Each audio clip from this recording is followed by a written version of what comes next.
This is the original esport racing game. This is iRacing.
The stakes have never been higher. The competition has never been stronger. 42 drivers, 25 rounds. One will be crowned champion.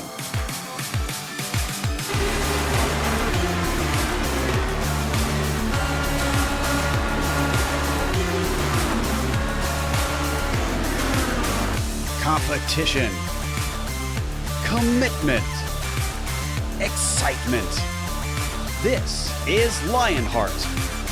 You're watching the premier American open wheel series on iRacing. The Lionheart IndyCar Series presented by First Medical Equipment starts now.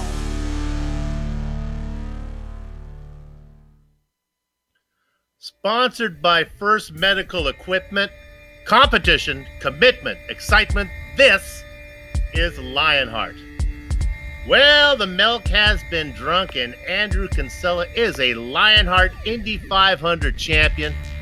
After that, it was time for real world brats and corn on the cob as the annual Lionheart meetup took place at the Iowa IndyCar race. You know, between 45 and 50 Lionheart drivers, friends, and family members all gathered at the track to watch Lionheart regular Sage Karam take on the best the NTT IndyCar Series had to offer and create memories to last a lifetime. But now, our attention turns back to the virtual universe because from Barber Motorsports Park, this is the Global SimRacing Channel's live as it happens coverage of the -273 Grand Prix at Barber, round 13 of 24 on the Lionheart IndyCar Series 2019 Championship campaign. And all the simulated Dallara IR18 racing action from green flag to victory donuts streams your way right here on the iRacing Esports Network. Big wheels keep on turning, carry me home to see my kin, singing songs about the Southland. I miss old Bammy once again. Hello and welcome to another GSRC broadcast and the Sim Experience Countdown to Green. Over the next 15 minutes, GSRC will bring you all the storylines, all the stats and facts you'll need to appreciate the -273 Grand Prix of Barber that will immediately follow as we indeed count down to green. Way up in the booth to bring you our bird's eye view, former real-world IndyCar driver Richie Hearn, joined by yours truly, Bill Soupson. I'm Jet Yaman, as director duties armed with cameras locked and loaded by Dougie Beard. Richie Barber is back on the Lionheart IndyCar schedule after it was last run back in Season 3. So since it's been a while, how about a little refresher course about this place? Yeah, thank you, Soup. And here we are at Barber Motorsports Park, located just outside Birmingham, Alabama. I've never been to this track, but I hear it's a beautiful facility, very well maintained. It is home of the largest motorcycle museum in the world, as the Guinness Book of World Records puts it. We got 17 turns, 2.38 miles to conquer here today. It's very wide, but it's very hilly. Not a lot of straight sections. You see a little bit on the map there. But probably the best way for you guys to see what it's really like is to jump on board that GSRC lap guide.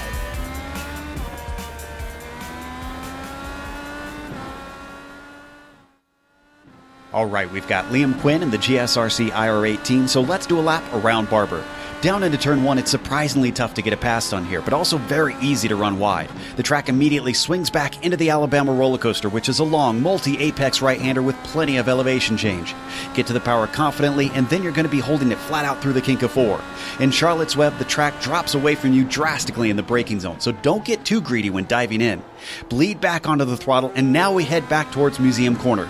Sometimes you can get an overtake done here, but you'll want to be single file by the time you're into this chicane. It's narrow, falls steeply downhill, and can cause a nasty tangle if you're still too wide. At the bottom, you're now on the back half of the course, which includes a series of quick chicanes. The first set is flat out, but be wary of the wake from the car ahead if you're following closely.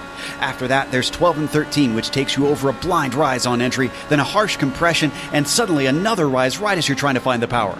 A lot of drivers spin it or slam into the barriers here. Now we swing the car through 14 and 15, where you'll have to be braking and turning. A very late apex is the best approach because you need the widest line possible through the final turn.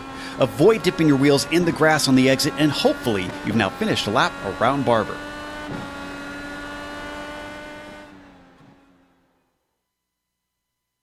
And there we have a lap around Birmingham Motorsports Park in that GSRC IndyCar.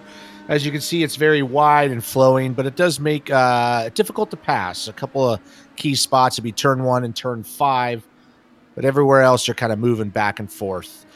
The Countdown to Green is brought to you by the Sim Experience, the team behind the AccuForce Pro V2 direct drive steering systems. By providing unparalleled realism and the most advanced tuning features on the market, the AccuForce provides a significant advantage to any sim racer. It can also make for an effective training tool for real-world drivers. For more information on the entire Sim Experience ecosystem, including their GS5 seat, Stage Series motion systems, and SimVibe software, visit www.simexperience.com and use that promo code SimXLion to get 5% off your next order of SimVibe software. Thank you, Richie. All right, let's take a trip through the point standings right now, and these driver standings come presented by First Medical Equipment. You know, Dan Guerin, if you're going to have a bad race, you don't want to have it on a double points day. He finished 28th at Indy, and he falls considerably farther behind Adam Blocker, who remains in the lead, and he ups that gap considerably with a second-place finish at Indy. Interesting enough, by the time bonus points were awarded and penalty points were subtracted, our Indy 500 winner, Andrew Kinsella, only gained 7 markers on his teammate, Adam Blocker, despite winning the event. Now, if you look at that one, you can see a lot of drivers going up 5, down 4, up 5, a lot of jumping around, and that's kind of the nature of the beast when you have a double-point event.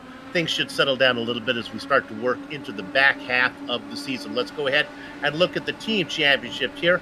This was all Adrenaline Motorsports. They're up in front, and my goodness, they had a very good day. And Andrew Kinsella got the win. Adam Blocker was second, and Brian Carey chipped in 20th points. Points for 20th position. Get it out of there, Soup. You got it. And you can see that team, Adrenaline Motorsports Red, really increased their lead. A couple other guys to talk about. Loud Pedal Motorsports Cancer Down was second. A good day also for 8-Ball Motorsports. They were up a spot thanks to Justin Weavers was in third and Michael Goodman was in fifth. And, of course, these team championships come your way thanks to Plasma Tracks. Richie, what do you got for the rookies? Well, I have the Rookie IndyCar Series standings presented by Butt Kicker. And as you can see, the top 3 positions hold steady ground with Martinez in the lead, Sage Karam in second, Hill in third. But we do have a mover up with Brian Carey moving up to 4th and Rigney moving up to 5th, George Sandman moving down to 6th. But even though these guys are moving around, you can see it's pretty tight because all the way down to 7th spot, it's all only 76 points. So as we said at the beginning, this championship is going to go all the way down to the end. And I think this is going to be the one to really watch for. It is indeed. When drop races start to be accounted for, you're going to see Sage Karam move up not only in the rookie standings, but in the regular points as well. He's had to miss a couple races. Of course, he wasn't able to race the last few. He was busy out in the real world. You know, the best of the best in the iRacing World Championship, as well as many top private leagues like the one you're watching right now, are showcased right here on the iRacing Esports Network. If you haven't done so yet, make sure you subscribe. GSRC is proud to be part of the IESN stable of broadcasters. And the Lionheart Series is one of the premier fixed set of racing leagues for the Dallara IR18 on the service. The Lionheart IndyCar Series honors the memory of the late Dan Weldon.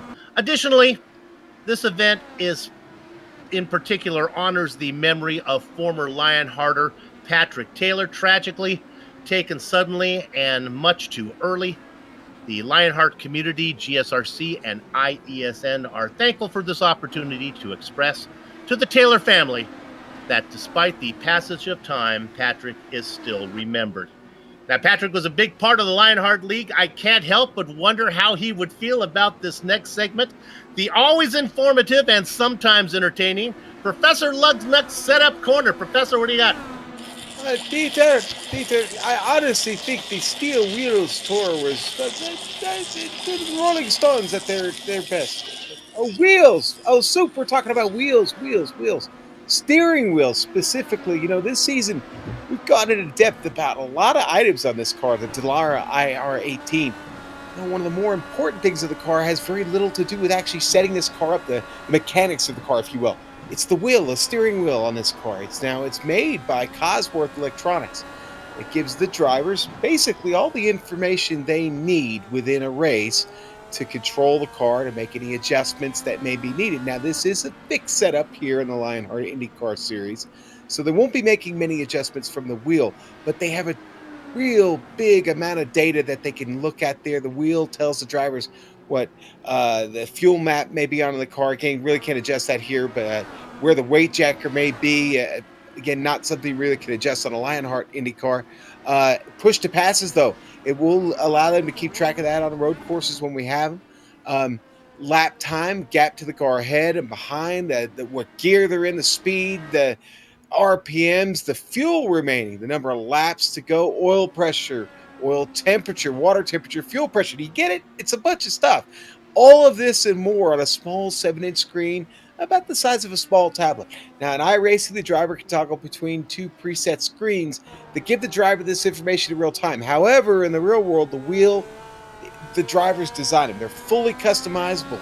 And listen, the grips on those wheels, in the real world, those drivers have those custom made for their hands. So really, really high-tech stuff. But they've got to steer the car with these. So that's the main function of the steering wheel. It's got to be comfortable. And, well, again, they've got to be able to make it turn. There you go, Soup. The steering wheel. Thank you, Professor. Director, I'm going to go a little bit off script. Can we bring up the image again of the professor and the wheel he was holding there? One of our sponsors today is Sam Maxwell Customs, and they'll make a wheel any way you want it. If you're watching from Sam Maxwell, I would like my wheel to look kind of like that. I'd like those things sticking out. I think I could be really effective with that style. Thank you, Professor. Let's get down to more serious stuff now. Richie, how about we talk about the race details?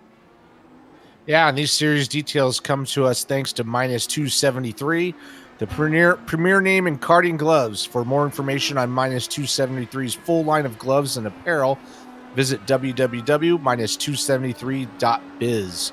Use promo code LHRS for 25% off your orders. And here we are, series details. We are in Season 7 of the Lionheart IndyCar Series, working around 13 of 24, so a long ways to go still. You got 3 driver drops that we will calculate in later on in the season. We're using the Dallara IR18. And as he mentions, the setups are fixed. They are adjusted a little bit to make the cars a little more drivable. And we're also working on cash and prizes totaling $9,652. Let our director put up the tower. You can see the qualifying's going on right now. While that's up, Richie, how about the weather? What's it look like out there in Alabama? Well, we're working mostly cloudy there. It's not too bad, 73 degrees, but you can see that 90% humidity, which is not the most fun in real life. The track's 90 degrees with a little bit of wind out of the northwest, so track's pretty cool considerably. So it shouldn't be too much of an issue, but I think those tires will take a little bit of a beating as we get through this race. All right, we got through all of the bookwork, and as we do, I believe all of the drivers have gotten through qualifying as well, as there's nobody out on the track. You can see sitting at the top there was Adam Blocker. Sage Karam is back. Welcome back, Sage, as he sits second. Nice field here today. We had 30 drivers able to put in qualifying time. Looks like there was another 6 that did not. Some of them probably weren't able to get in a clean lap. Some of them might be serving themselves a penalty. Glad to have you with us. With that done and the qualifying all over, let's go to the grid right now. Richie, how about we take it a row at a time? We got plenty of time here. On the front row, on the pole, it is Adam Blocker. He's going to be flanked by real-world IndyCar driver. Good to have him back. It's Sage Karam. Richie? Starting third is going to be Dan Guerin, looking to get a little bit better finish than he had at Indy. Right next to him will be Justin Weaver. A man who likes to be on a road course, George Sandman, in 5th. He is going to be cited by a guy not as comfortable on a road course, Andrew Kinsella. Still pretty good, though. Yeah, pretty good spot for Andrew. So right behind them in position 7 is going to be Michael Goodman, and in position 8 will be Tyler Groff. Brian Yazik sits in 9th position with Brian Carey, not spelled the same, in 10th. Position 11 is going to be Connor Harrington, and right next to him will be Steven Larkamp. In the Baker's dozen position, it's David Altman. He's going to be flanked by the Candyman, Dustin Wharton. Starting 15th is going to be Brian Beard, and 16th will be Damon Martinez. Joe Branch and James Brandt make up the next row. 19th is going to be Jason Galvin. 20th is going to be Chris Lanini. Bob Mikas hits blackjack today in the double duck spot. It's GSRC's own Samuel Ryman. Starting in 23rd will be George Anzaldo, and 24th will be Brandon Limkerman. He went most of the season without an incident. He's picked up a few since then. John Hill sits in the quarter-century mark. He is going to be cited by Scott Bolster. 27th, Paul Jenkins, and 28th, Ron Hacker. The man who has no last name, Big Joe Hazard, sits in 29th spot. Brian, it's not easy being Greenlee. It's outside of him. The rest of these drivers, I'll just go through them. Didn't put in a time or have a penalty. We got Tony Schoen 31st, Mike Belair in 36th, Bart Workman, 32nd, 33rd, Isaiah Dupree, and Mike Rigney and Ken Hacker. There we go. Those drivers that don't put in qualifying times sometimes get shuffled around a little bit, as we have a couple different timing and scoring charts to look at. Cloud passing over, you can see the overcast sky that these guys are racing under as we wait for everybody to take their spots on the grid. You see a few vacant sections down in there, everyone getting ready, tightening up their belts, taking that last sip of drink, kissing the spouse for one final time before they go racing here as we start to get close to the back half of our season. As usual, we have onboard cameras, so let's take a look at those.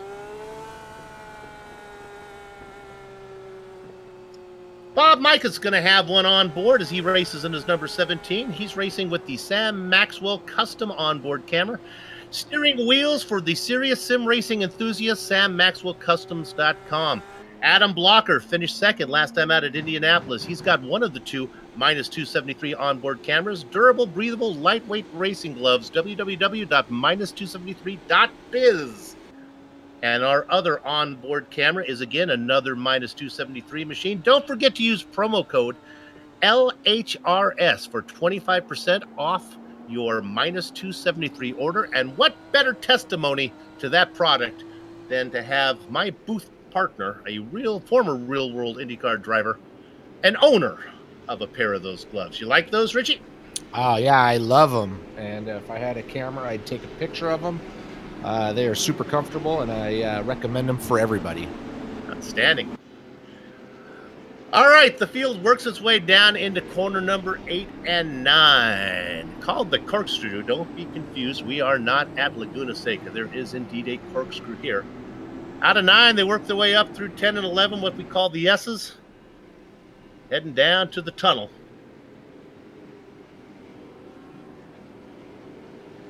Yeah, this is a lot of fun to drive. Has a great flow. You can drive right over to the top of those curbs.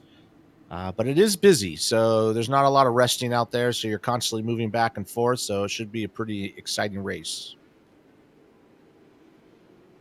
As they come around, we'll talk about pit stops and how far we're going in a minute. One thing that is interesting here at Barber is the pit lane. Kind of an interesting location as you get to it on the outside of the track, exiting one of these corners coming up. Yeah, it's a little tricky getting into it because you come into it super fast, and then it tightens way up and narrows, so it's really easy to make a mistake and have a wreck. And there's the pit entrance right there. Got ourselves a new pit car driver, the San Bernardino, California native and eternally fascinating Francis Boo Miller points the pace car toward pit lane, turning control over of the field to Adam Blocker. Competition, commitment, excitement. This is Lionheart, and Blocker leads the Stampede down into the first corner. Yeah, nice clean start there for the first half of the field, but everybody gets into single file as they lead on to that backstretch towards turn 5. This is probably the best passing part of the track, as Sage is going to try to go around the outside, and Adam's going to have none of that. Karam working left and right behind Blocker like the eyes on a cat clock, trying to find the way around the leader. And he does make it happen. Boy, that's tough there to make that happen. You got to commit to it as they go into the corkscrew, but he does take the lead. I don't know if Adam just kind of let him have it as it's early on in the race, but that was a power move by Sage. Another passing opportunity right here, though. There's a lot of action on the first lap, but they don't get it done through the tunnel. I can report that everybody looks pretty clean so far as they start to single file out. Boy, the field is really stretching out. Yeah, it looks like everybody's taking pretty easy here at the beginning, kind of feeling their way around. Once again, it is tough to go side by side in some of these corners, even though it is wide, but it looks like everybody's had a clean first lap. Ken Hacker way behind the field in 34th. Not sure if he had an incident or if he just started. But we work. The first lap is complete, and we have a pit stop coming in. Oh, it looks like Altman has to come in and get some repairs as he's missing his nose. Now the question is, Richie, will Karam run away with this, or will Blocker be able to stay with him? Now they're pretty much tied, pretty much right on each other in practice time. So right now it looks like Adam's going to stick with him a little bit. There's going to be a little bit of strategy, try to save your car a little bit farther to the end, maybe do the undercut and the pit stops. But Sage is pretty aggressive, so he's going to drive 100% the whole way. Don't need to go there. One of our big movers so far, Bart Workman, up about a half dozen spots, racing in 26th. We'll keep an eye on him and see if he can continue that charge through the field. Oops, somebody had an off, it looks like. Let's see if I can figure out who it was. Nope, not catching it. Caught it out of the corner of my eye.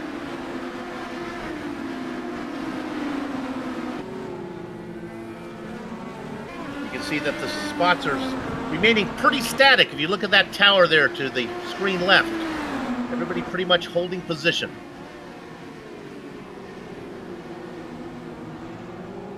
You see Adam Blocker put in the fastest lap there just a second ago, so he's not letting him get away.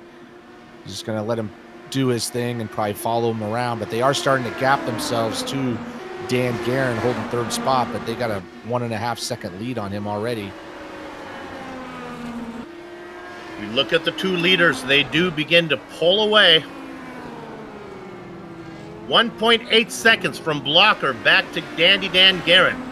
Guerin sits second in the points. Has got to start finishing ahead of Blocker now as we work our way into the second half of the season. Pretty much the top 6 or 7 guys all holding steady. We did have Connor Harrington move a couple spots from 11th to 9th, and Michael Goodman dropped from 7th to 10th, so a couple spots lost there, but everybody up front holding steady. Can we go ahead and put the hammer on car in 33rd position, number 88? This is David Altman. He brought the car back out on track.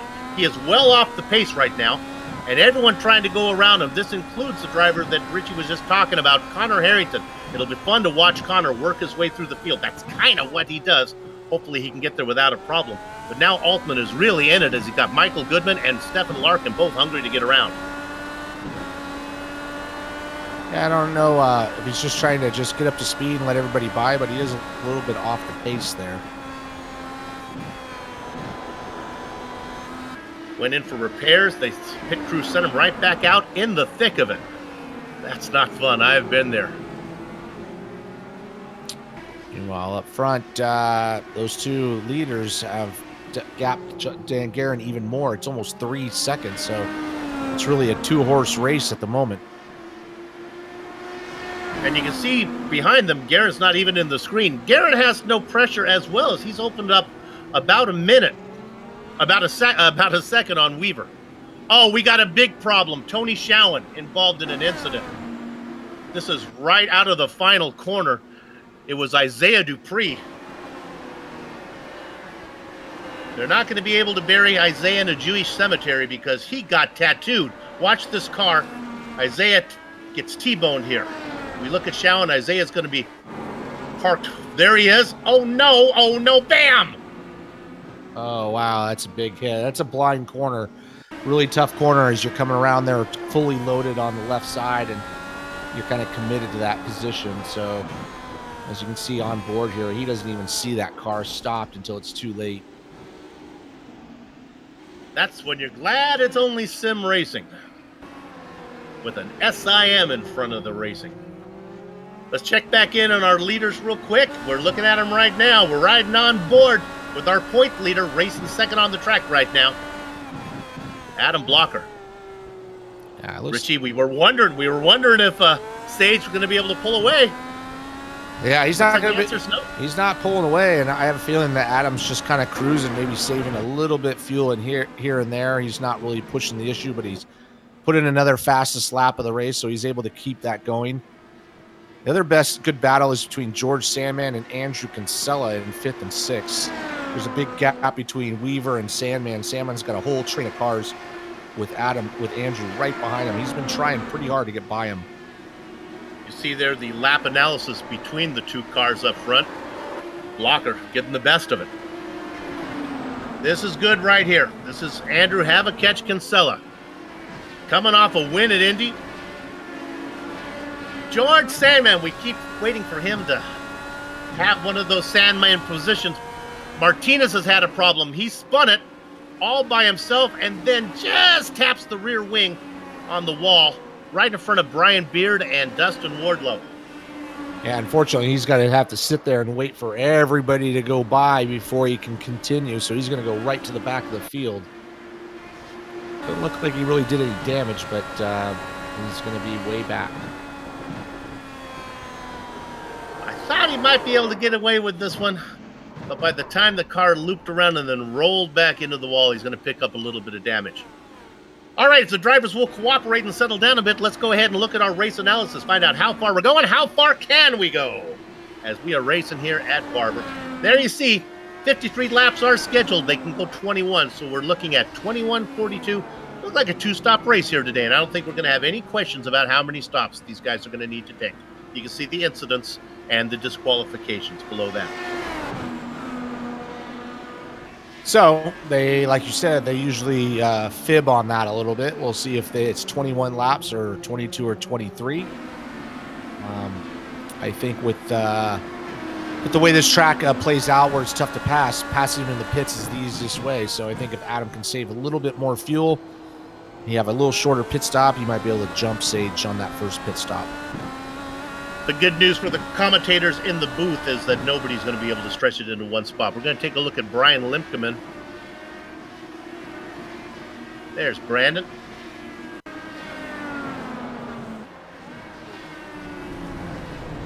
Oh, has a little bit.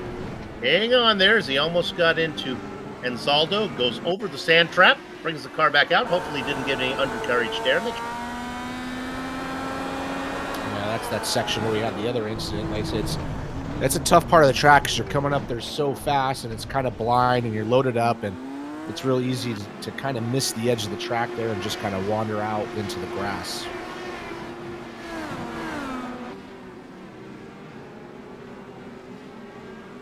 They're working lap number 10. So far, it's been a two-car battle, Karam and Blocker. Yeah, not much happening up front. They've opened up a huge gap to Dan Guerin, though, so that's surprising. So it really is a two-horse race. They're 4.3 seconds ahead of Dan Guerin. He's he's got Justin Weaver creeping up to him, but really the big battle is going to be George Sandman. He's kind of gapped Andrew a little bit, but there's a whole train of cars back there looking to make something happen.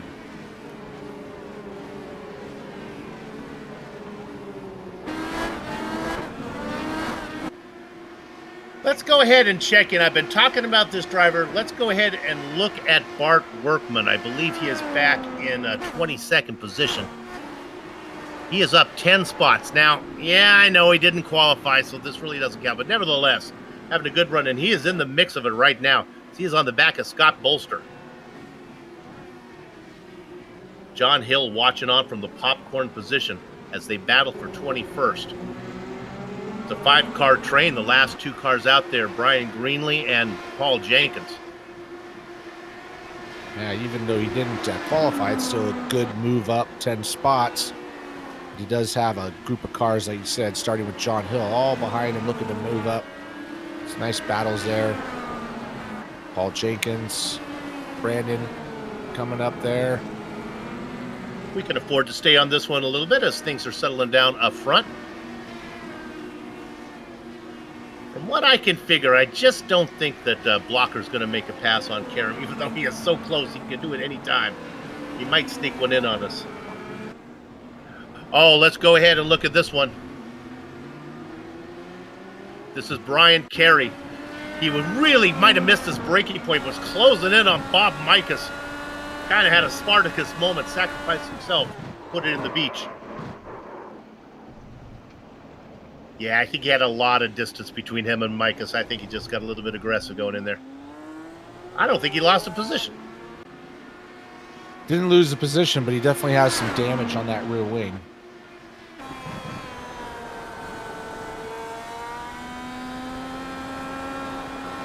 He's going to have to get that fixed on that pit stop. Otherwise, that's really going to affect his speed. Let's go up to the lead right now. Don't need to go there. And this report, David Altman had another off. Boy, he's had a rough day so far. Boy, Adam Blocker is really putting the heat on Sage Karam. He's not just hanging around. He's right on the back of him. And I don't know if he's just trying to pressure him into a mistake or he's really going to try to make a move. Pull back the curtain here at GSRC. This is really hard to commentate one of these when you have Blocker back there. Or I think he could make a move any moment. Boy, you saw him being really frisky. He drops back a couple car lengths now. Richie, I've done a lot of like MX5 races where saving fuel really matters. If you save a gallon, you save a lot of time in pit lane filling those cars up because they're so slow. Is that anything you think about out here where it's not really a fuel-saving race? Can you think about saving fuel and being faster in a pit stop, or it's just so insignificant? No, it is very significant. So, I mean, the easiest pass you're going to make is going to be in the pit. So, I mean, if you can save a couple of gallons by just cruising behind him, coasting in the corners, you know, that's all it takes in that pit stop. So you're definitely thinking about it. So it's not going to save him the number of pit stops. He's still going to need 2, but the theory is it'll be a little shorter because he's not burning as much. Exactly. So he'll just have a shorter, because you're always going to be waiting on the fuel. The tires go by fast or fast on and off. It's the fuel you're waiting for. So if you can just save a second, maybe a second and a half, sometimes that's all you need to make that jump. We did have a pass out there. Tyler Graff did get by Andrew Casella, I saw. I didn't know where it happened, but Andrew Casella is going to try to go by him again. So I don't know if Andrew made a mistake. He seems to be quicker of the two, but Tyler Graff here he comes. Is there, but here comes Andrew's going to just take that position to turn 1. Oh, side by side. Yeah, next corner is going to be Graff. Andrew's going to take the next part, and they're going to come up to that section. It's flat out over the hill. Boy, that was some good racing, but all that did was let Brian Yazik get in the hunt now. He's watching back from 8th position, the blue car. Yeah, and it definitely let George Sandman pull away as he's got some breathing space. So it is bringing Brian Yazik, and right behind him, we talked about him earlier, is Connor Harrington. Back up front, he is pesky. He is annoying like a little sister. Adam Blocker continues. Yeah, he is tight not letting go. No, not at all. Now about 2 car lengths back as they head down into the first corner. We just saw Kinsella try to make an attempt down there into corner number 1. Neither one of those drivers try it.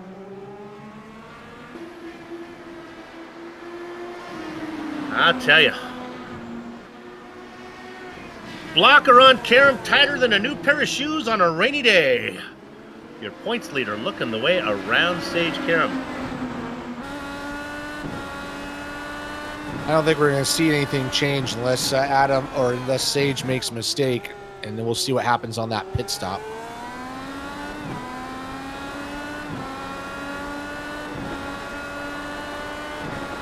And really, it'll come into play if Adam can make an extra lap, then it'll really make a difference on the second pit stop.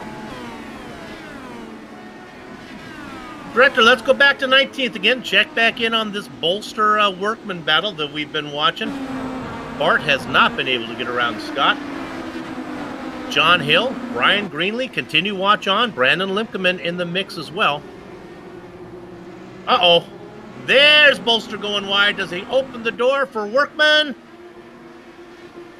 Yeah, go a little wide, gets a good run out of that corner. Bolster able to hold him off. My spidey senses are tingling right here. I feel like I'm watching a drunk chase a balloon near a cliff. It's fun to watch, but you got a hunch that it's not going to end well. Going on here, this Bolster Workman battle with Hill in the mix. Yeah, there's a bunch of cars here. It looks like Bolster's got a little bit of wing damage. So that might be holding them back. He'll be able to get that fixed on that first pit stop, but now he's just got to hold on to a hungry Bart Workman. And if he makes any mistake, he's not going to lose one. He's going to lose like 4 positions. Oh, love that camera shot as they're coming right at you. 1, 2, 3, 4, 5 as they go underneath. As they go through turn 1, John Hill almost went off the track there. Got a little bit squirrely. Didn't lose the position, but definitely lost touch. Let's go to Tyler Graff right now. He was just in front of Andrew Kinsella. Remember, Graff got around Kinsella. The car got loose. Havaketch did a good job of taking evasive action. No harm, no foul. They were battling for 5th, I think 6th perhaps, and there's the spin. He gets it going. We'll ride on board with Havaketch. That was Yazik and Connor Harrington able to get around. You be the driver. Go left, go right. You just got to pick one. And Andrew picked the right one. My rule of thumb is always try to go towards the nose of the car. Cars have a tendency to roll backwards in that kind of situation, but Kinsella made the right choice.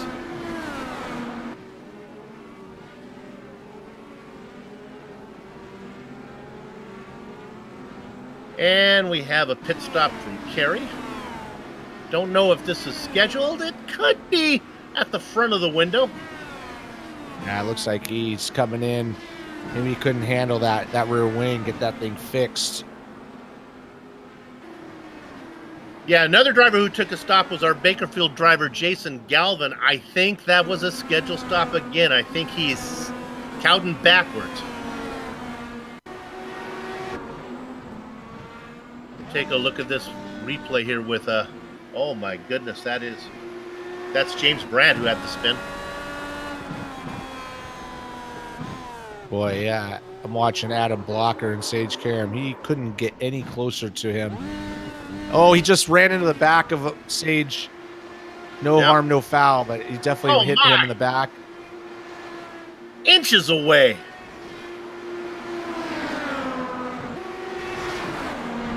We have a replay of it. I'm not sure if we want to go there because you just don't know what Blocker is up to right now. I have 2 words for Adam Blocker to consider. Ghost contact. But, boy, he must feel not only comfortable on the track, but with his internet connection as well. And now we're going to be, as the gap stretches out a bit, now we'll take a look at this one. Rich, you saw it.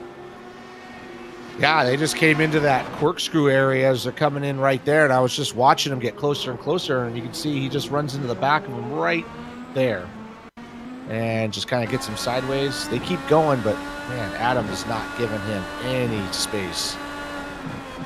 It's just a little hello from the Dodger Blue machine of Adam Blocker. More pit stops.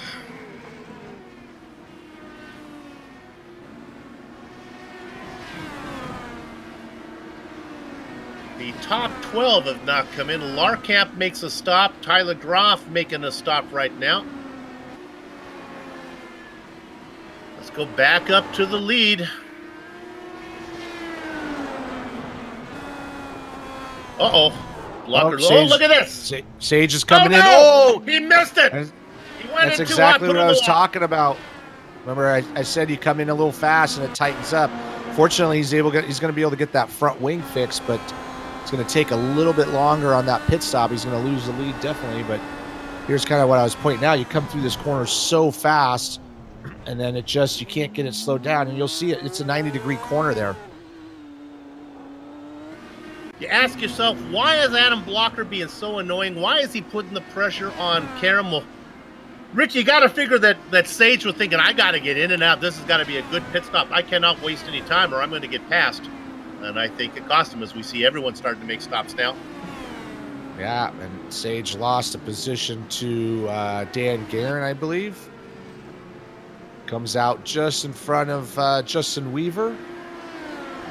Indeed, Guerin was back in third position, I think.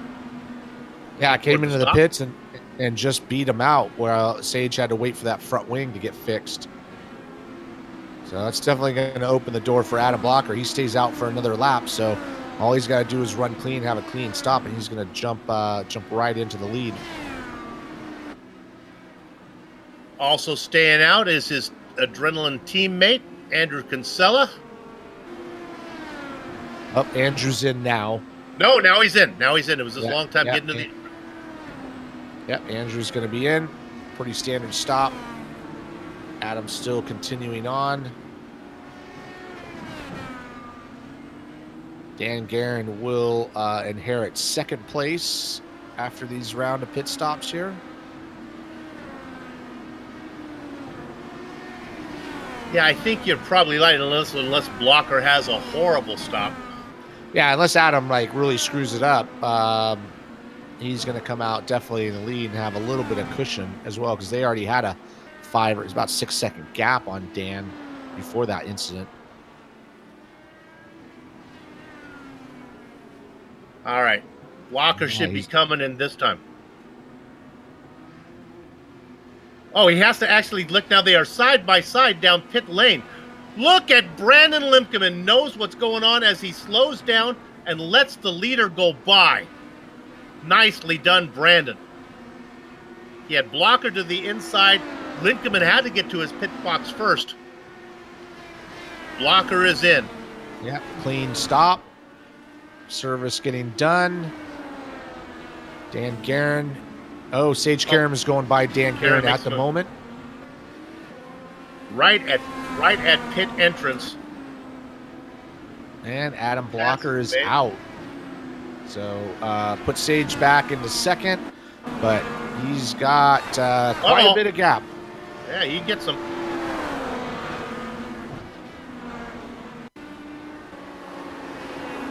Car that right in that turn 14A area.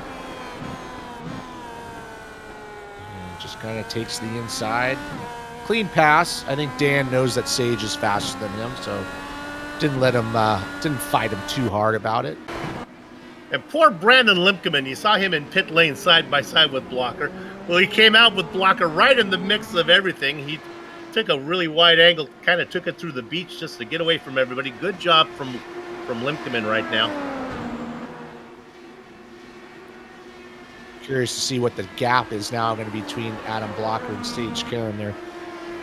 6.7 seconds, so man, that cost Sage a lot of time. All right, all you little soldiers in Soup's clipboard army, get out your tools. Uh-oh. Bob Mikas has had an issue. Spins it right in front of James Brandt. Mikas was in 15th place. I think he's only going to lose one. Whee!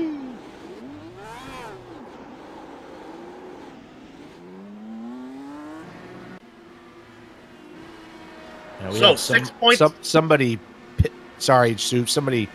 spun right in front of Adam Blocker. I don't know who it was. But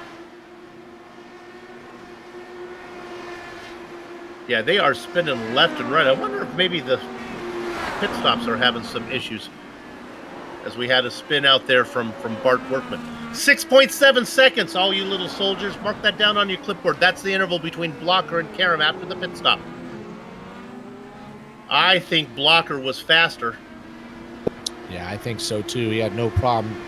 He was putting in fast laps even behind Sage. Joe Branch and Big Joe Hassard. Was this fairly recent? I think so. Oh yeah, just happened, director. This is not sure where Joe was going on this one. It's the pedal on the left. And I'm talking about Joe Branch. Whoa, that was a pretty big hit. You see Andrew had to cut through the grass a little bit to miss that. Right on board with Branch. Bow! You know what? It's a closing right there, and it looked like maybe Branch missed his braking point, but now our director is thinking that maybe Hassard broke early. Yeah, in that corner, there's really almost no braking. So I mean, it's like a little bit of a lift, maybe a little bit of a brake, but it's not a heavy braking zone. So maybe he forgot kind of where he was on the track.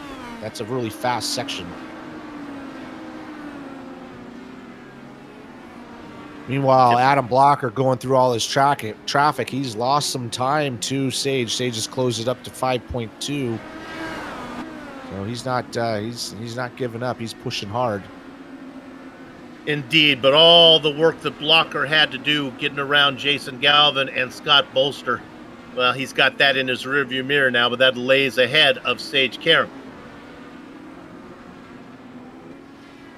Race control coming over saying, everybody settle down. Let's keep our chat down. Getting a little too chatty out there. Let's drop back and look at sixth position. This is Kinsella. Oh, my goodness. That's Brian Yozik in the miss. And how about Connor Harrington? I haven't talked about him in a while. Yeah, and Andrew, look at his front wing. It is really messed up. So he's had some contact with somebody. He's got a long way to go before he pits again. He's going to have to suffer with that for a while. The driver that is missing out of that group before the pit stop, I believe, was Tyler Groff. But Groff now is back behind Goodman. This is a fun one. Yeah.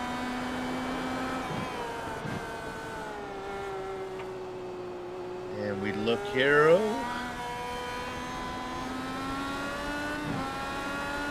Meanwhile, we don't need to go there. Blandon Limkeman has had an off. It's a rough day for him. Look at Yozik working on the back of Havakech. Yeah, Andrew's wing is destroyed, so he's really struggling with some understeer there. I think Brian's going to get him right here, right into this turn 5.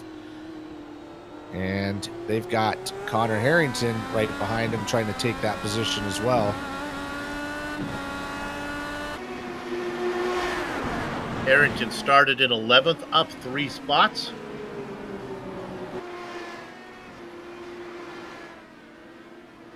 This is a good battle. Don't need to go there. This report, well, you can see it up on the tower there that Karam real close to getting it under 5 seconds now. Keep an eye on that digit right there to the left of Sage Karam, the number 2 slot on that tower.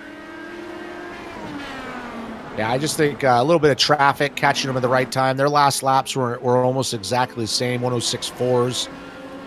So I just think it comes down to where you catch that lap traffic and how easy it is to get by them. A little farther back, there is Tyler Groff we talked about, trying to get to Michael Goodman. Goodman having a quiet day, down a couple spots from where he started. Let's go ahead and take a look at Michael Goodman. He is our spotlighted driver. You can see there as we bring that up a minute, we'll talk a little bit about Michael. You can see his starts. How about wins? Still looking for one. It is coming, might come this season. Additional notes on Mike, he's completed 10,642 miles. That is 36 all-time heading into Barber. He's got 149 laps led. That's a nice number. I'm not sure I have 149 laps led in my entire iRacing career.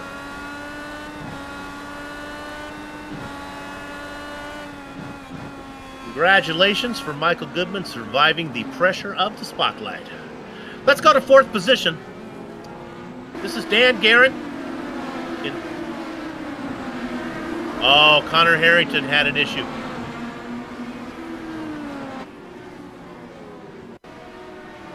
We'll take a look at this one.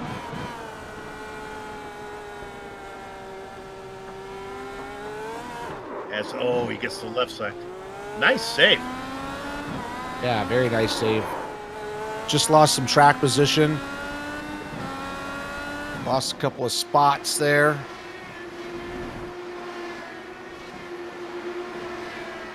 Okay, so now let's go up to 3rd position if we can, and we're looking at Garrett working his way around Scott Bolster. That's the lap car.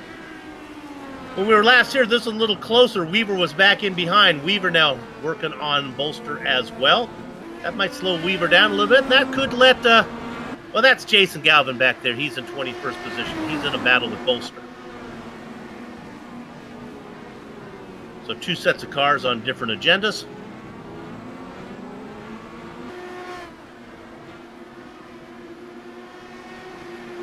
Weaver racing about 3 seconds ahead of George Sandman, who's having a quiet race. Sandman started in 5th, racing in 5th. Yeah, the driver really struggling right now is Andrew Kinsella.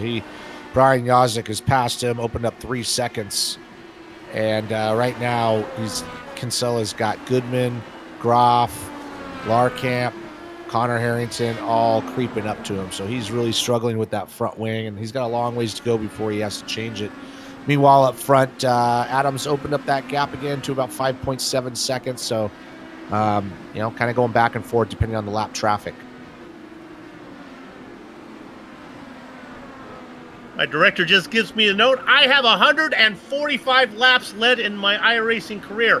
Only 4 back our spotlighted driver. That gives me inspiration. I'm getting out on the track. Michael Goodman's not going to get the best of me.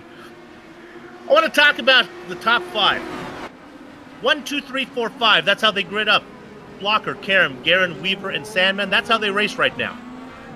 First driver to make any progress in the top 10 is the race done by Brian Yazik, up 3 spots. Well done, Brian. Yeah, Brian's done a good job, and he's cleared Andrew, kind of doing his thing. Next person up on his agenda would be Sandman. But really, I want to go back to Andrew if we can. And Michael Goodman is all over the back of him. So, like I said, he's really struggling. You can see that pack of cars right there. That's just not 1, but that's 3 cars, 4 cars looking to get by him. One more pit stop still in the mix here, boys and girls, before this race shows the gingham flag. If we can go 21 laps, then Andrew just has to hang on for about 3 more, 2 to 3 more. But he is really struggling. His lap times are a healthy 2 seconds off of what Adam Blocker is doing right now. And there goes Goodman on to the inside, turn 5. Ooh. Looked like Tyler Groff clipped the back of Goodman, and that screwed it all up. So Andrew's going to get that spot back. That is a fun battle. As they drop in through the corkscrew there, leading on to this back stretch right along the museum.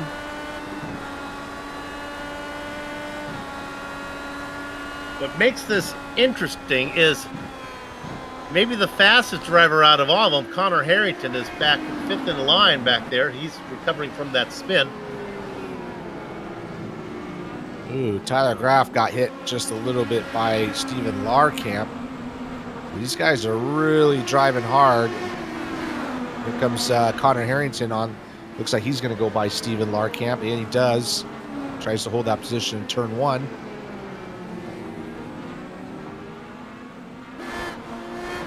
Larkamp lost a little momentum, and he loses that spot. And here comes Michael Goodman. One more try into the turn, and not quite going to get there.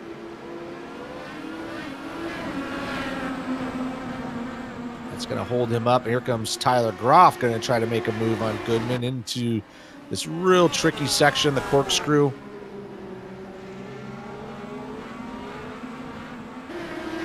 When you drive that section of the track, you can't see anything going into it. You got to be in the right spot, otherwise you're going to go right off the track.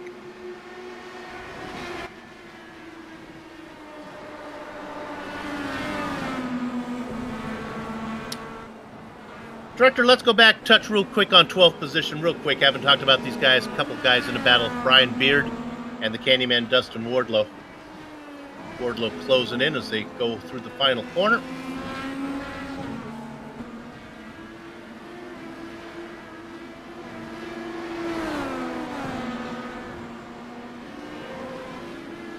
And we're closing in on that magic number there. 21 laps to go. We'll see who's going to take that early stop. Michael Goodman, I keep watching this battle. Once again, he's going to... Oh, there's a big wreck right behind him. If we can go back to that. I think it's Tyler Groff and Steven Larkamp, I think, got together. Yep. And then Tyler spun again, trying to get going. Poor Tyler. He did. Yeah. He got a shot to the gearbox. Yeah, it was kind of eventually going to happen. They were all so close and kind of stacking up on each other. They'd already hit each other once before lightly, and this time you can see he comes in a little bit hot. If we stay on it here, he gets it going, and whoops!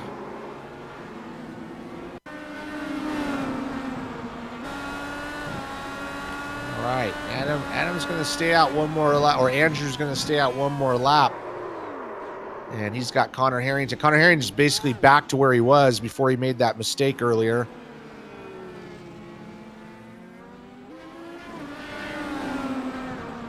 He's going to get the run on him coming up the hill. Should be able to make this pass. Well, he's not going to try. He's going to just hang tight.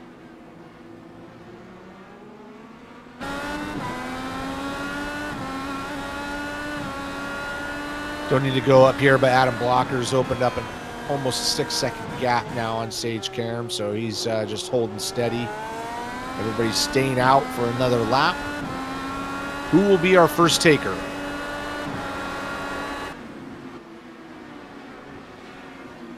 You know, you talked about the gap between our two leaders, Blocker and Karam. In between them, as we have a pit stop coming in, and we put the camera on Bob Mikas. He just went a lap down. He's on our Sam Maxwell onboard camera car. You know, every wheel is custom built, one at a time, for the drivers who will be using it. Sam Maxwell Custom works hard to deliver the wheel you want, designed and configured with the controls that suit you. A large assortment of options to choose from that allow you the perfect wheel. Does it take a little bit longer? Yeah. Does it cost a little bit more? Sometimes. However, you get something that looks and feels the way you want it and suits your needs exactly. Whether you're a professional race car driver looking to create a wheel to match your race car, or just a sim racer looking to get that extra edge, Sam Maxwell Customs strives to bring you ultimate steering wheel solutions. What do we got?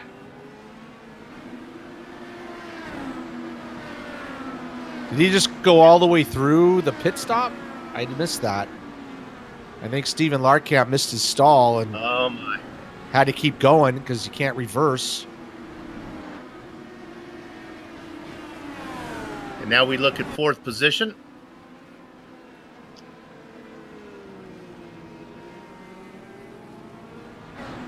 Now we're missing somebody. We thought that Justin Weaver should be there, but Yeah, he is not.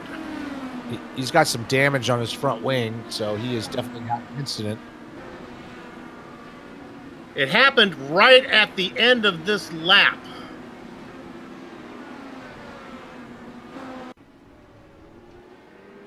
The car got loose, and oh, this is a shot.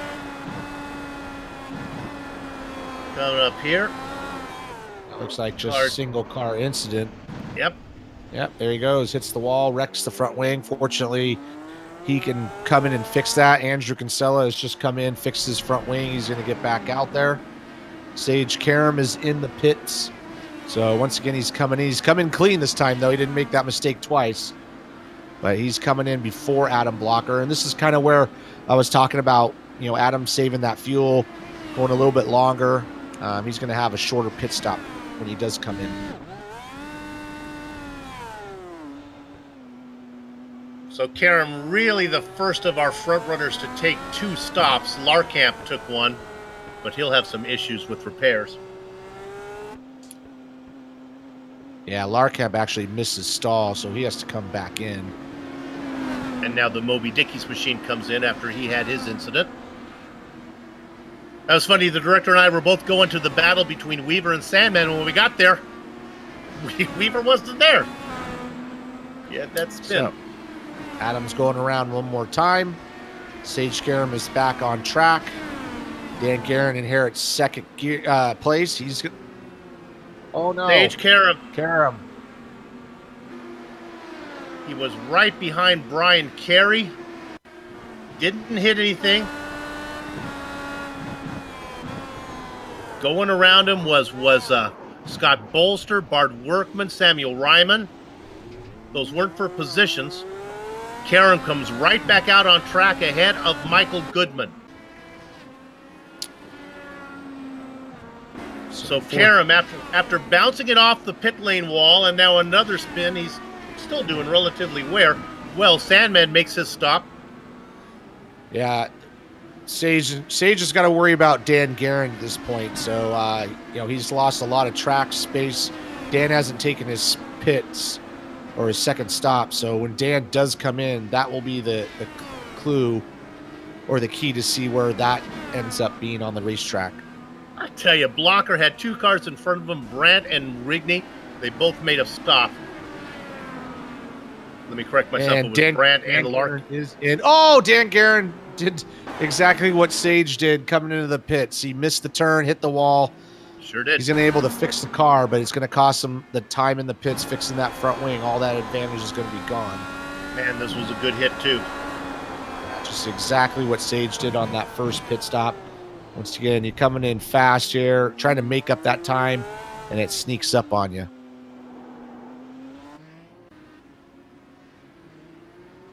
So we come back live. Guerin is the leader. Karam is going to go around him. Guerin gets there first. Guerin is still in the pits. I'm noticing some damage on Jordan Sandman. His front wing is all messed up, so he's had an incident somewhere on track. He made his pit stop, so I don't know what happened out there. Seems like, I don't know if they're having problems with the tires getting up to temp, because it seems like all our incidents come right after the pit stops.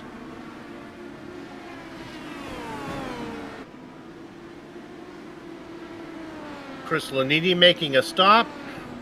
Let's go to our leader real quick. This is Adam Blocker as he's trying to work around Brian Yazik as we look there at the pit stops. There he gets that made. That's Yazik now taking the wide line is Paul Jenkins. That lets Yazik go through, as does Blocker.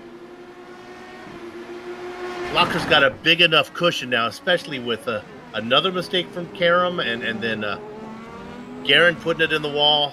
Adam can just take it easy. Just a little bit farther behind Yazik is his battle for 8th position. Harrington with a good run and a punt into the back of Sandman. That was a good run, but you tried to go right through him.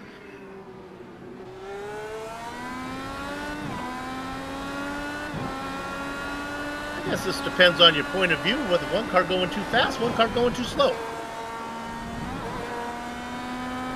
Yeah. At that part of the track, you got to figure it was on corner exit that it had to something involve the car in front, and Sandman brings his car in.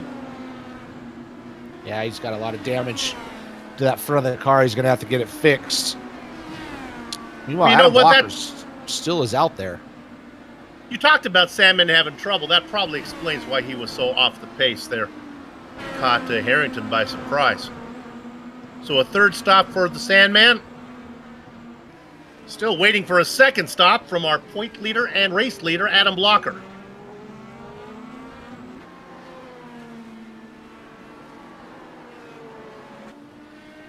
fact, everybody has made all their scheduled pit stops except for Blocker, who does it right now. Nice and clean into the pit lane.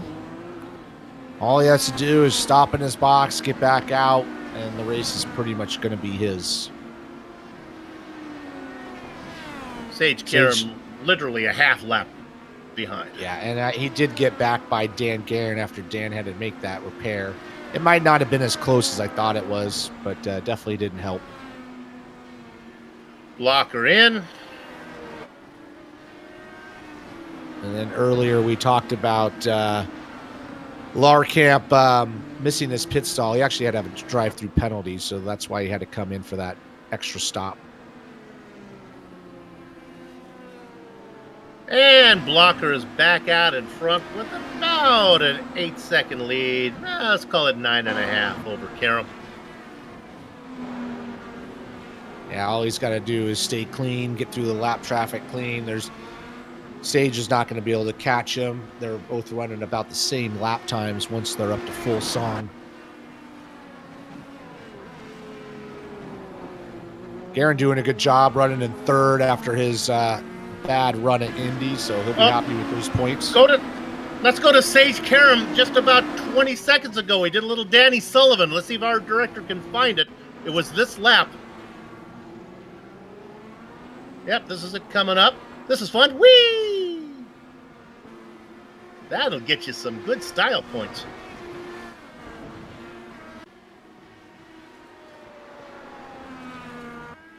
He's going to want to take his girlfriend Abby dancing. You didn't know he had those kind of moves, did you?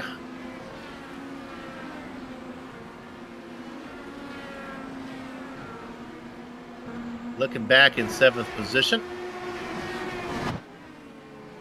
Yeah, right in front of them, too, for 5th and 6th is Connor Harrington. Michael Goodman took a run at Connor a second ago, but two good battles here, 5th and 6th, 7th and 8th. You know, we don't get to talk much about Paul Jenkins, but I'll say one thing for Jenkins. He gets out of the way really well. If you see him at one of our Backmarkers United meetings, give him the comfortable chair up front. As he gets out of the way, lets Wardlow and Weaver go by.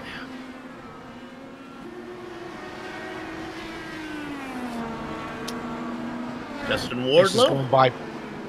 Race is going by pretty quickly here. We still have, we only have 10 cars on the lead lap, though. So Andrew Casella holding that 10th spot. So Adam's just been plowing through everybody. This is another fun one. This is Harrington, who should pull away from Goodman. We've been watching Harrington work his way through the field, 11th position now, up to 5th. Yeah, and he did have a little incident early on, so he's had to make up some positioning, some tracks position, so he's done a good job getting back up into that top 5. Also give credit to Dustin Wardlow, 14th to 7th as well. There's a few of them. Let's follow that trend. Brian Yosik has a quiet 4th position. I'm not sure if I've actually seen Brian pass anybody on the track. Maybe he'll come in and talk to us after the race. Yeah, we only passed. I saw him pass Andrew Kinsella when he's having that. We had that wing issue, but other than that, he's been pretty quiet.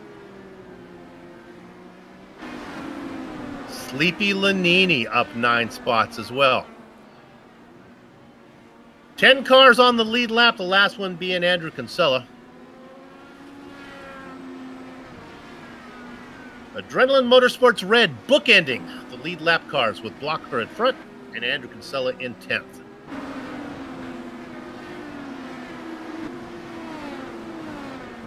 Ten laps to go. No more pit stops.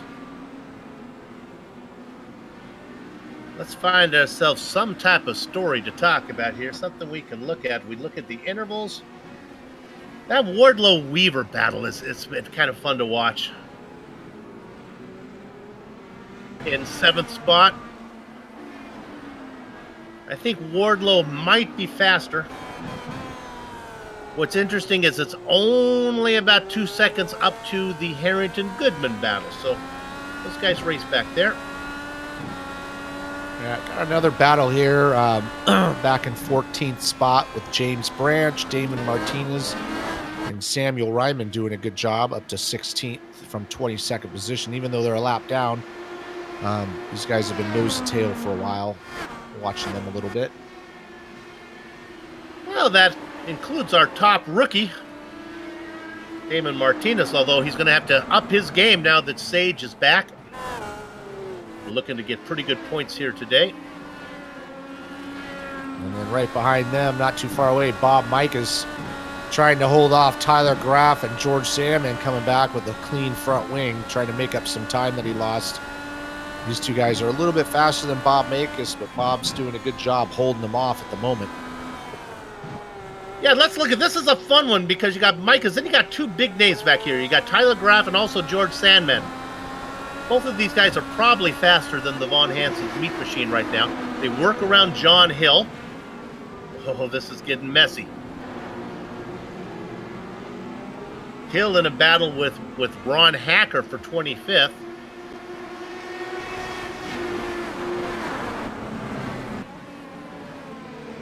Boy, I tell you, that is one frustrating thing when you're a back marker and you're racing your rear end off as Hill was doing with Ron Hacker, and then the lead lap cars or cars that are a lap ahead of you come around. And you just got to kind of bite the bullet. Let him by. Yeah. Okay. Andrew Kinsella looks like he just got around Brian Beard. Yep, got around Brian Beard, but right behind him is his teammate Adam Blocker coming up to lap him. But here's the pass on screen. Nicely done. Nice clean pass. Got a really good run into that section. Didn't really have to outbrake him too much. Just kind of take his normal line. But you can see right there in the distance, that is the leader, Adam Blocker. You know, we talk a lot about team rules. Here's a good place for team rules where Blocker has this thing locked up. Let me finish on the lead lap. They come up behind my favorite back marker, Paul Jenkins. Let's go ahead and stay on Paul Jenkins for a minute. Folks, this is how you do it. Here they come. Paul takes the car wide, and he lets them through. Easy speasy, lemon squeezy. Well done, Paul. You are really good at going slow. With that said, Kinsella goes a lap down.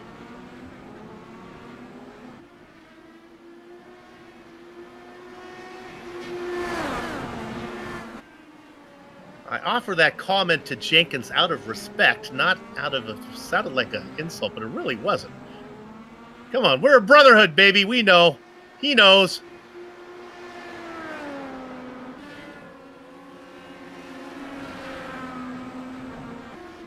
Our director wants us to look at 5th position, and sure enough, this is good. Jason Galvin, a lap down, leads this train. But that just makes it more interesting as Harrington and Goodman come up behind Galvin. Yeah, Galvin having a rough race here. Started 19th and only running 20th, so not his usual pace. So struggling a little bit here, but he has definitely. He's got two guys battling for 5th and 6th spot. Not going to be too patient, I don't think, Connor Harrington. He's got a lot of work holding off Michael Goodman at the moment.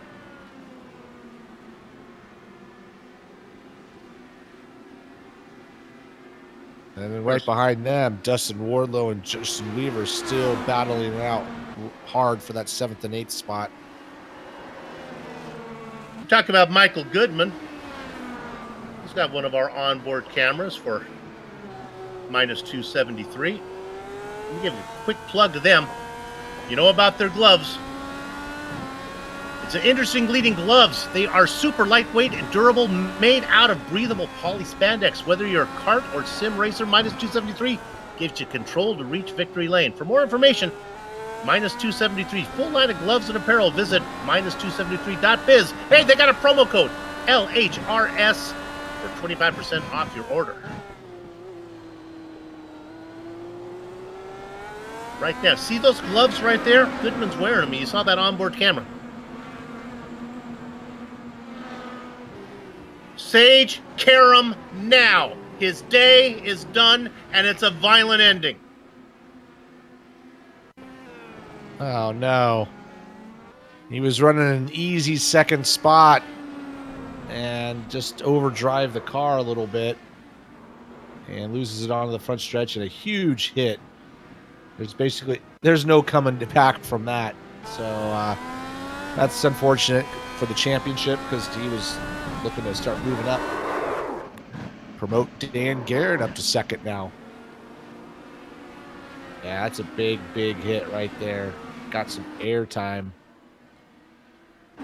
Damon Martinez, our rookie point leader, back in 14th position, taking note of Karam's issues. 4 laps to go. 7 cars on the lead lap only. So Adam Blocker's destroying the field at the moment.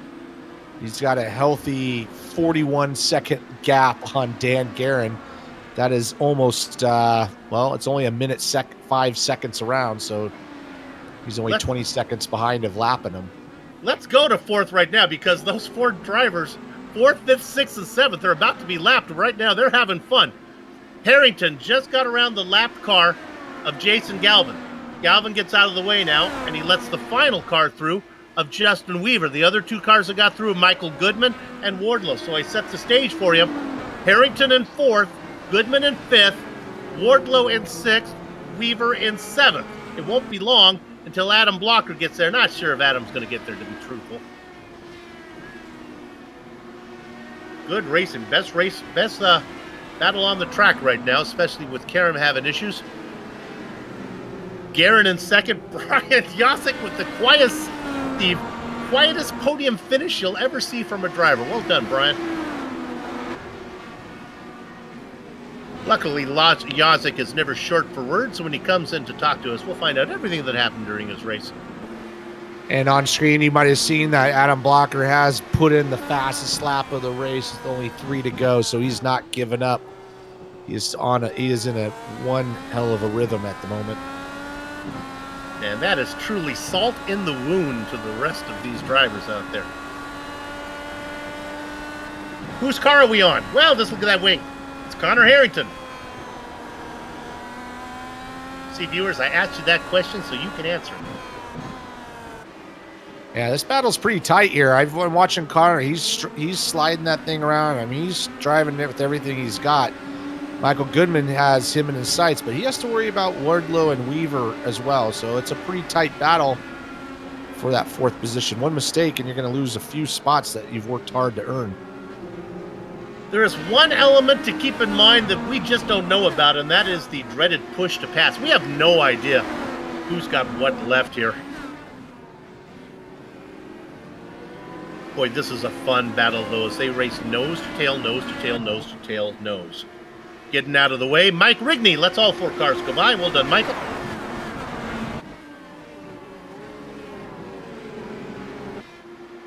I think Harrington might be the fastest of the 4s. He seems pretty comfortable.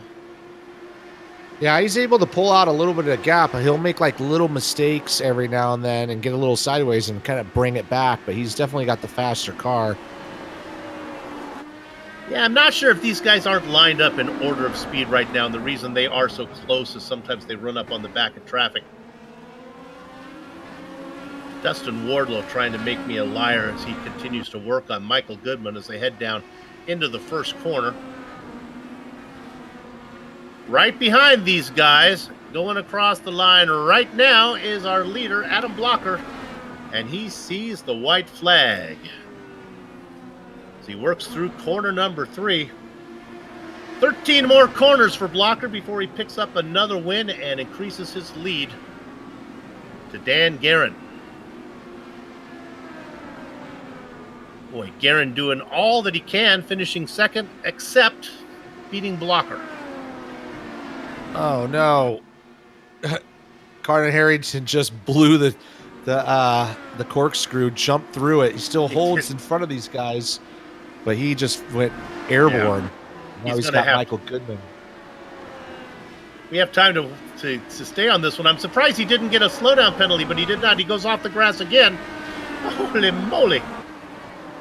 kind of what I was saying. He's got the faster car, but he's making little mistakes, kind of bringing these guys back in and stacking them all up for now the white right flag. behind these guys is our leader, Adam Blocker. He comes out of the final corner, and he gets the win. Dan Guerin is going to get second, and Brian Yosick, let's assume he's going to get third. So now we can turn our attention back to Connor Harrington Yeah, and these he's guys pulled who a have a gap complete here. lap to go.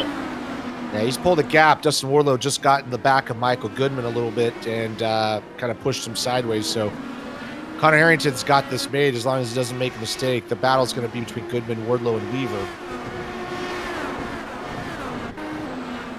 There is another battle that our director has found back here with Micus. Yeah, he's been hanging on for a long time to those guys. Those guys are really fast drivers, but they couldn't get by him. So nicely done for Bob. And he does get that win. Okay. As that crosses the line, that ends his race. Now we go back to fifth position. Harrington has pulled away. This is the one guy who I thought had a chance at it. This is Wardlow behind Goodman. Out of the final corner. Harrington gets fourth. Goodman gets fifth. Wardlow gets sixth. The Moby Dickies machine of Justin Weaver will have to settle for seventh. That is the last car on the lead lap, and that means the racing is done here in Alabama. The competition is over, but our broadcast is not. We'll take a short break. We'll come back to run down the entire finishing order, talk to some of the drivers. Can't wait to do that. Before we put a lock on the gate, don't go far. You're watching GSRC on IESN.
The Sim Pit is an entertainment channel dedicated to the world of simulated motorsports.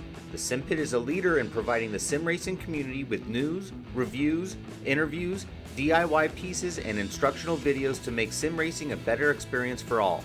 Check us out at thesimpit.com or go to YouTube and just search for The Sim Pit.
Welcome back to the minus 273 Grand Prix of Barber and the Plasma Tracks Victory Lane post-race show.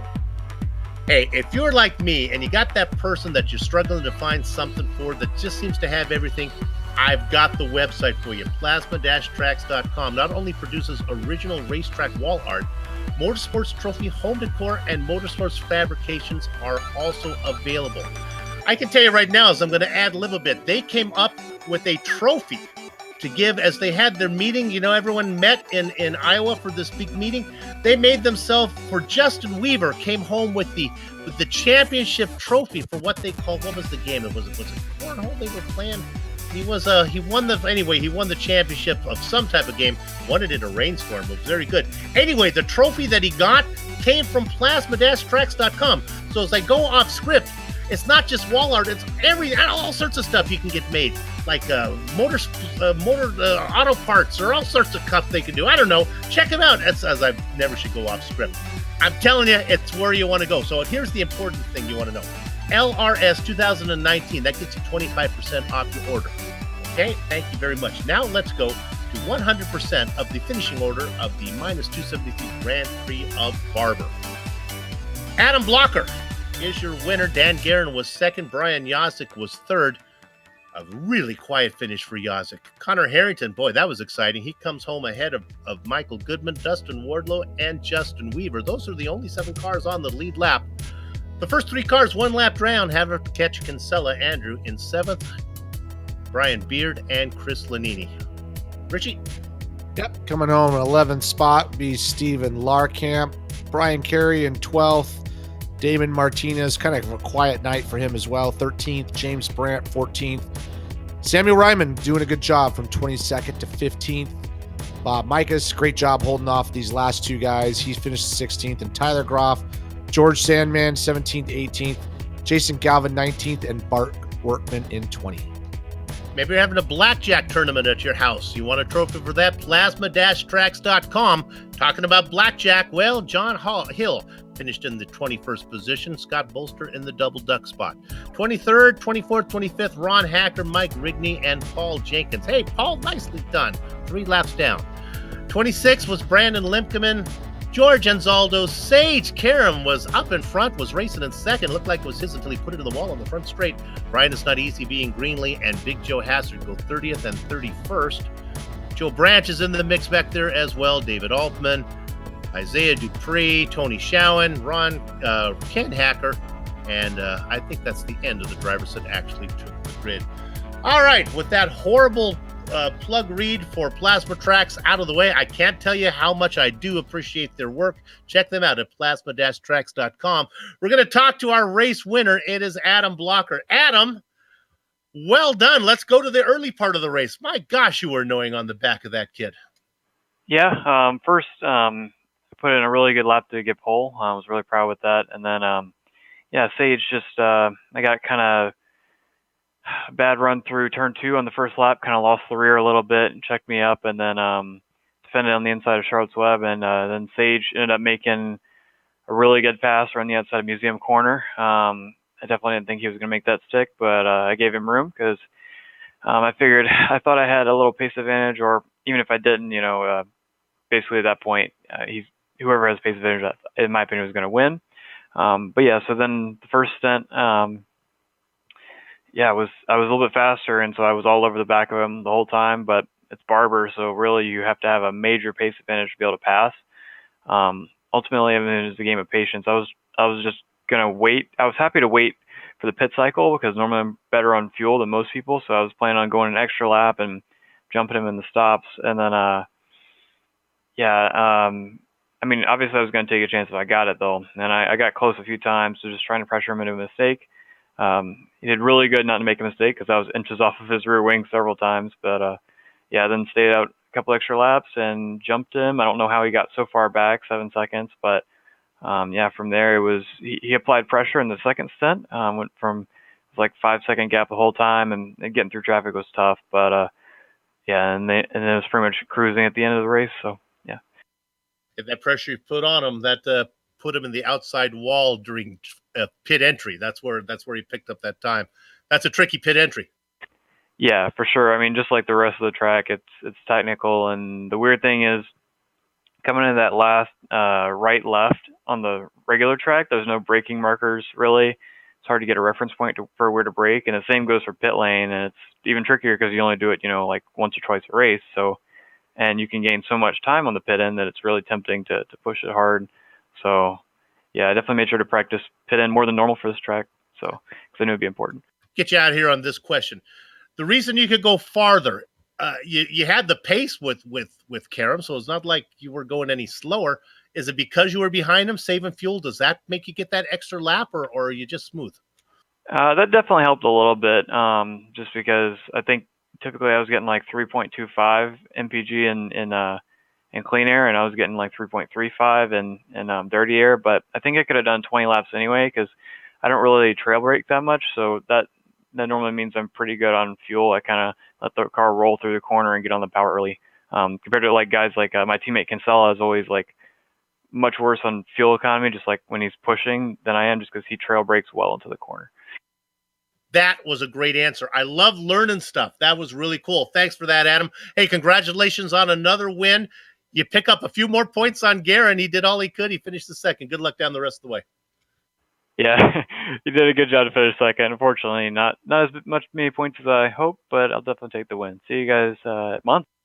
There you go, Adam Blocker. Another win from him. Richie, who you got? Yeah, it looks like we got Dan Guerin, our second place finisher, and Dan, kind of a quiet second place there. Didn't have quite the pace for those top two guys, but I'm sure you're pleased with that finish compared to the last race that you ran. Yeah, we'll just forget Indy 500 ever happened. I was pretty thrilled that I was actually on the pole there for a short time, and then both of them ended up getting ahead of me there, so I ended up starting third and just got ahead of Weaver, and Weaver was on me for most of the race there. I'm not sure what happened to him because next thing I know, he's not on me. He's like 7-8 seconds behind me, so I don't know if he spun or something, but that last pit stop there, I'm sure you guys saw what happened and came in a little bit too hot and smoked the wall. Luckily, it was only a 5-second wing repair, and I was on my way. Yeah, actually, Sage did the exact same thing as you did on the first spot. He came in hot and smacked the wall, and he had to sit there and fix his front wing. So that's how that all happened. And yeah, we did unfortunately see that. And we were just talking with Adam about how tricky that is. And you're trying to make up time, and there's really no reference points to knowing when to slow down for that. No, there's not really. I didn't practice it a whole lot, but I knew that I could safely enter it. But as soon as you got around either corner, the top of the hill or bottom of the hill, if you gave it too much gas, it would kick out on you. And that happened to me last night twice. Well, I mean, you still got to be happy with that second place finish. Lost a couple of points to Adam, but gained some points on Andrew. I also want to point out I saw a lot of great pictures of you guys at iOS. It looked like you guys had a great time there. Oh, that was a blast. Some of these guys that I've never met before, they're good individuals there. Paul Jenkins, Altman, Blocker and I chit-chatted for a while there during the storm. We kind of hunkered down inside the truck there and let them guys play cornhole back there. But we chit-chatted for a while there, and he's a pretty cool guy. He's wish he'd give me some speed secrets. So yeah, he was definitely fast. Yeah, it's always fun to kind of put a face to the people you race with. So that's very cool. Well, nicely done there, Dan. Just one more thing before we let you go. Anybody you like to thank? Yeah, of course. Got to thank my my family. Got to thank my teammates, Synergy, Motorsports there. Lock Precision, Dave Barber, Scott Rupp, Midwest Simulations, and Tyler Graff of Graphic. That's awesome. So we'll see you next race. There you go, Soup, our second place finisher, Dan Guerin. Thanks. Good job from him. And now I get the honor of talking to our third place finisher. It's Brian Yazek. I'm so glad it's Brian because he had one of those races where you look and say, oh, look, Yazek's in seventh. Oh, look, he's in sixth. Brian, next thing I know, you're in third. Not sure how you did it. Tell us about it. I'm not sure either. I like. I knew tonight was going to be a challenge. Kind of took the approach of when we raced at Belle Isle, and just said, "All right, I'm going to focus on the racetrack. I'm going to focus on keeping all 4 tires as much on the road as I can, but more importantly, the car facing forward." And because anyway, I had nothing top 5 overall speed. I wasn't going to go up there and pass him. But we just kept in our wheelhouse and kept his HPP simulation loud pedal motorsports machine pointed the right direction and capitalized on other people's misfortunes. So I'm not going to complain too much about that. Richie swears he saw you pass Kinsella. I didn't see you pass anybody on the track. Did you actually pass for a position on the track this race? Did you? Yeah. Okay.